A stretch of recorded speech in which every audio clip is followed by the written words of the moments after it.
Donald Trump makes new immigration demands, endangering a deal with Democrats on DACA. Dianne Feinstein decides to run again, and some progressive Democrats aren't happy about it.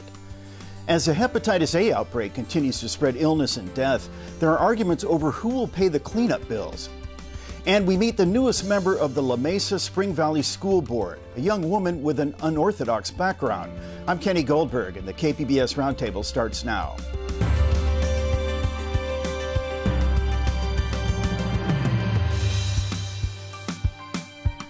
Welcome to our discussion of this week's top stories. I'm Kenny Goldberg, and joining me at the KPBS Roundtable today are Michael Smolens, politics editor of the San Diego Union Tribune. Hi, Michael. Kenny, how are you doing? Great. Lisa Halverstadt, reporter for Voice of San Diego. Hi, Lisa. Hi, Kenny. James DeHaven, watchdog reporter for the San Diego Union Tribune. Hi, James. Kenny. And Ken Stone, reporter for Times of San Diego. Hi, Ken. In September, word went out that President Trump had made a surprising deal with Democratic leaders on immigration. The arrangement involved protecting some 800,000 DACA recipients from deportation and taking the border wall off the table. But last weekend, the White House did an about-face. The administration now says any deal involving Dreamers must include a border wall, a crackdown on illegal immigration, and changing the legal immigration system from one based on family ties to one based on merit. Michael, why do you think the president changed his mind? Well, Kenny, I'm not a psychologist, so getting into the president's mind is something people smarter and closer to the situation than I have been unable to do. But, you know, starting from the beginning, I think anybody that thought there was really a deal there, should have taken a step back. I mean, as soon as Chuck Schumer and Nancy Pelosi came out and said, oh, we had dinner, we had this deal, the White House immediately said, no, we didn't. And to think that the president would give up on the wall immediately like that when you've got 6 months before the deadline, really, I think, was a bit naive, if anybody quite bought into that. They were trying to get that notion out there. He thrives on chaos. We know that. He thrives on changing, what he's saying to a lot of different people. And I think, oddly, this will sound weird, but I think he's a little bit Bill Clintonian in that people often came away talking with Bill Clinton believing that he agreed with them, and that wasn't always the case. And I think that the president sometimes tells people what they want to hear. But frankly, whatever his shortcomings are in the ways of Washington, we know that he's a pretty good negotiator. At least he's been successful in his business life. And this is a negotiation. And to give up some of the key things he wants for a big golden ring that the Democrats and some Republicans wants, like resolving the DACA situation, I think, like I said, I think that was a little bit naive to the notion that these things were just going to be off the table and they're going to just deal with DACA. Now, a moment ago, you referred to this 6-month deadline. What is that? Well, when he ended the DACA program as we know it under President Clinton, I guess he set up a 6-month deadline. But ironically, you say that, and I believe it's like March 6th, something like that. Just yesterday, and I forget which Republican senator said he spoke with him and said there was this notion that even that deadline was flexible. So again, we're hearing a lot of different things out of the president. But basically, if it follows to logic that there's no agreement on revitalizing the DACA situation, these 800 people would be subject to deportation. Well, let's talk about specifically what Trump is asking for now in his immigration plan. What are some of the salient features that he insists be part of the deal? Right. Well, the intro pretty much hit the highlights there. The wall, of course, is a key one. There's also cracking down harder on people who overstay their visas. A key one that a lot of people, certainly Democrats, have a problem with is the merit-based immigration versus the current family-based. And one of the key ones, I think, that has been sought on for decades by particularly conservatives is the E-Verify system that would require businesses to go through this computerized situation. That's been out there for decades. It's never happened, and I don't think it will happen because business has been resistant. They're resistant, saying that it's a flawed system, that people can still fraudulently game the system and they'd be holding the bag and responsible for hiring these people. But also, this country, was practically born on illegal labor, if not slave labor. And, from California across the country, people have been thriving off undocumented workers, and probably unfairly in terms of wages in certain regards. That's something that I think a lot of businesses don't want to have to give up, to be honest. We have a clip here from Representative Camila Hayapal. She's a member of the Congressional Hispanic Caucus, and let's Let's hear what she had to say about Trump's latest demands. It demands billions more for border security, tightens standards for asylum protections, cracks down on sanctuary cities, cuts off legal immigration, and significantly restricts family immigration and puts in place a faulty points-based system. This is not serious policy. Well, she doesn't like it very much, and I don't think Democrats in general do. And why would President Trump put the border wall back on the table? I want to open this up to you guys. Why would he put this on the table if he knows that's an absolute non-starter with Democrats? Could be that he promises people who voted for him that repeatedly on the campaign trail. Yeah, and I think that it was his mantra as a presidential politician. That was the one thing we all remember and know about. Whether he ultimately gets it, but as I said earlier, just to give that up in this negotiation, it would have seemed odd at this stage. But isn't that showbiz? I mean, he's all about showbiz, right? I mean, the border wall, nobody wants it. Nobody even thinks it's necessary. I disagree with you. Yes. A lot of people that elected him wanted. Whether we think it's effective or not, whether even a lot of Republicans think, gee, we could use that $25 billion or however many billion in a better sense, and even in a better sense of border security, it's gained this symbolic nature, and people want that. Personally, I'll be surprised if it ultimately gets built. I joke with colleagues saying that, these prototypes out there, they're going to be a great tourist attraction someday of this boondoggle. But in terms of politics of the day, it's very much alive. And, on the flip side, he's got leverage on that and some other things. But it looks like this would need to break a filibuster. And that's where I think the Democrats, they have leverage in this, too. So, are we in for a game of brinksmanship right down to the wire? We'll see. Let me ask you lastly on this topic. To what extent do you think all of these demands are a negotiating ploy, knowing that he knows he's not going to get everything he wants, but he's going to put more on the table than he thinks he's going to get? I think that's the case, and some people that want a harder line on immigration and border policy, first of all, this is their wish list. This had everything they want on it, and we've talked with some in some of our stories who said, this is great. Do we expect to get all of it? No, but that they're of the thinking that to separate out DACA, which is such an important thing to so many people, and not use that as part of negotiations to get some of these other things they think are important, would be a wrong way to go. So they're pretty happy about this approach. Let's shift gears for a moment and talk about Dianne Feinstein. She announced this week that she's going to run for another term in the Senate. How surprised are you at that decision? Not very. I kind of thought she would.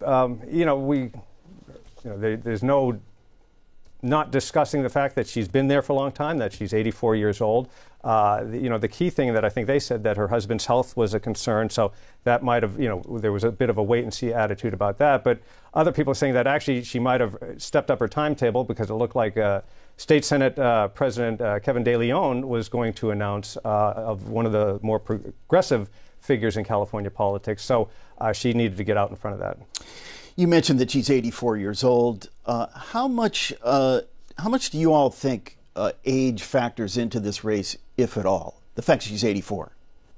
I don't think so, because in my other life as a master's track observer, I covered a 100-year-old man setting 5 world records in San Diego at the Senior Olympics 2 years ago. And I have a lot of respect for the people who can still bring it. Also, I can't off the top of my head think of any senior citizen senator losing their job as an incumbent on the basis of their age. I just can't think of one off the top. So I don't think their age will be a determination of their success. However, I think that one of my major suspicions is that Tom Steyer will jump in the race after having basically run for office for the past couple of years via his TV commercials. And he has unlimited funds. Yes, he's a billionaire who came to La Mesa Foothills Democratic Club in April, and he was received as a rock star. People in the audience were saying, "Run for Senate, run for president." And I was just hoping that he would say something newsworthy at that point, but the most he could say was, I'm weighing all my options.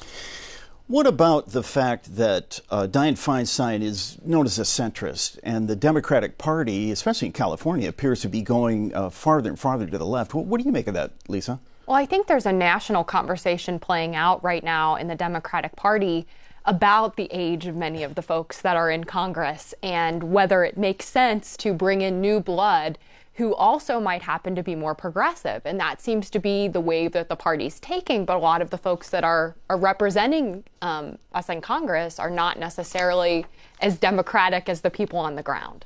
Let me ask you lastly in this segment, Michael, who are a few of the candidates that might run against Dianne Feinstein? Well, I think we've really mentioned the key two. Tom Steyer, who was a hedge fund wizard that made his money big time, and is very much an environmental activist, a very progressive politician. I think that even apart from the Senate race potential, and he's expressed interest, he's put a lot of money into the Democratic Party and Democratic candidates.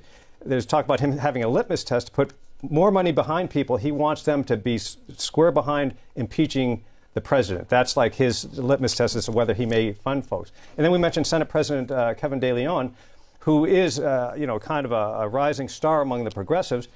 But you got to remember, even Tom Steyer, Dianne Feinstein, her name ID and her image in California is still very positive. Now, I know some polls have showed, some concern from her side or her folks that she might be a little more vulnerable. So who knows what could happen. But she also has brought on very quickly a lot of progressives endorsed her immediately. Kamala Harris, you talk about a rising star, the other state senator, darling of the progressives. People are talking about her to run for president in 2020. She jumped right in behind Dianne Feinstein. So if one of those guys runs and it gets to be a real issue, or a real threat, I think there's going to be a tough time for the California Democratic Party. And for them, unfortunately, millions and millions of dollars spent that they could probably spend elsewhere. Excellent point. The number of San Diegans infected with hepatitis A continues to grow. The outbreak has sickened at least 490 people and caused 18 deaths. County health officials are in the midst of a mass vaccination campaign directed at the homeless and other people at risk. Washing stations and portable toilets have been installed downtown. Streets are being power washed with bleach.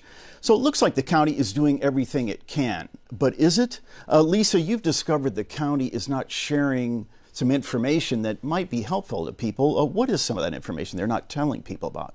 Well, we don't have a lot of information about the location of cases. That is, the location that a person who got hepatitis A was residing in when they were hospitalized or first discovered that they had this. Now, the county is saying that there are reasons that it's not providing detailed information. We have seen a map, not much more. They say the reason for that is, one, medical privacy laws that are in place, but also because of the incubation period of this particular disease. So someone can be potentially infectious or not even realize that they have this for 2 to 7 weeks. And because the homeless population is disproportionately affected by this, some county officials are saying, well, their lives are transient in nature. We don't know for sure where that person may have gone during this period. And so maybe it's not potentially helpful to have that information. But I would note that there are some folks who disagree with them. And what do the people who disagree with that say? Well, Chris Ward, a city councilman who represents the downtown area that's kind of the ground zero of this outbreak, has said it would be very helpful for the cities to have information, in particular city of San Diego, to have information about cases as they're coming in so that it can be used to really help treat these areas. The city is investing money in power washing streets. He's saying, wouldn't it be helpful for us to have real-time information about cases so that we can prioritize the areas where we're seeing a spike? For now, the county is not providing the city with any more information, or multiple cities with more information than they are the public. James, I understand that you've done some reporting that shows this outbreak of hepatitis A, it didn't come completely out of the blue. Mm-hmm. People have been warning of this kind of thing for a while. What did you find out about that? I found that, first I found that there were several grand jury reports dating back to 2005 where the city had been warned about the lack of restrooms potentially contributing to the outbreak of an infectious disease. More recently, I found that there were water quality reports done dating back to 2007, where it was acknowledged that there was increasing amounts of bacteria and other, gnarly germs building up in the water supply. And it just seems that the city, at least, didn't do much to follow up on that. And it's not really clear why. What about the county? What did the county do, if anything, about it? The county, I'm still not clear on that one either. The reports that I saw were addressed to a variety of officials, including the county, but also the cities. They all hold what's called like a stormwater permit together. It's distributed under the Clean Water Act. So their responses are all kind of congealed into these really dense reports. Basically, if I were to summarize the resistance from the county and from the various cities, it boils down to cost being one thing. They say it'll be billions of dollars to fix a stormwater system from the ground up, or else just logistical issues. It would cost a lot, or you'd have to bring in a bunch of agencies to clear out the homeless camps that are thought to be contributing to the germ buildup in the waterway. Lisa, speaking of costs, this current campaign to eradicate Hep A, it's racking up a lot of costs. What's going on with that? Who's paying for it? Well, this week was really the first we started to hear about the bills for this crisis that we've got underway. The county said this week that it's thus far spent nearly $3 million in its response to this. That's been spent on things like hand washing stations, almost 70,000 vaccines that they've sent out. Also, the foot teams of nurses that are going out and vaccinating people at homeless camps. And the city approved a couple contracts this week that could end up costing about $2.2 million. So we're starting to see some of the bills. But what came up this week as we started to hear about those bills was some city council members who are facing down a budget deficit for this upcoming year are starting to question, might the county, which has a bigger bank account than the city, perhaps step up and assist more? County supervisors quickly, pushed back. And it said, well, we are following our public health requirements. The cities are responsible for sanitation. Thus, the city should pay for sanitation. Yeah, but wait a minute. Isn't that splitting hairs? Because the city doesn't have its own public health department. The county's in charge of public health. Well, and that's the argument that was made. So this ratcheted up even more yesterday. On Thursday, a bunch of Democrats and left-leaning groups led by Nathan Fletcher, who's a candidate for supervisor, came forward and said, we'd like the county to establish a $150 million fund to better address homelessness and this hepatitis A crisis, and arguing that the county should be doing more. Now, this kind of harkens back to something that I think is going to haunt some county officials throughout this campaign. About a couple years ago, Ron Roberts, a county supervisor who Fletcher's now trying to replace, had come forward and said that the county could possibly contribute a $150 million bridge loan for a new Chargers stadium, which highlighted the fact that the county had this money in the first place. Now, there's been some back and forth since then, saying, well, the supervisors didn't actually sign off on this money being spent, but it's really, now an argument that Fletcher and others are seizing on. And the fact of the matter is the county does have more money. They are the public health agency, but they've continued to push back, even in the midst of this press conference, saying, the county has its responsibilities, the city has theirs, and this is just politics. But I don't think that this talk is going to go away. In fact, I think it's only going to grow as the campaign plays out. Okay, well, thank you very much. How did a 25-year-old church secretary who attended mostly parochial schools and a Bible college get a seat on the Mesa-Spring Valley School Board? She was appointed over other applicants who had years of experience in public education. And to top it off, contrary to the rules, this young woman was not yet a registered voter in La Mesa when she applied for the job. Ken, how did Rebecca Basson get this position over other candidates? Well, she was very bright, very good in her interview. And most importantly, her application revealed that she had Republican affiliations. The majority of the three-member majority that appointed her are all solid Republicans, and they said in their debate during the August 3 meeting where she was appointed that they wanted to replace the outgoing Rick Winnett board member, who was a staunch Republican conservative, with somebody of his opinions, of his attitudes, and his philosophies.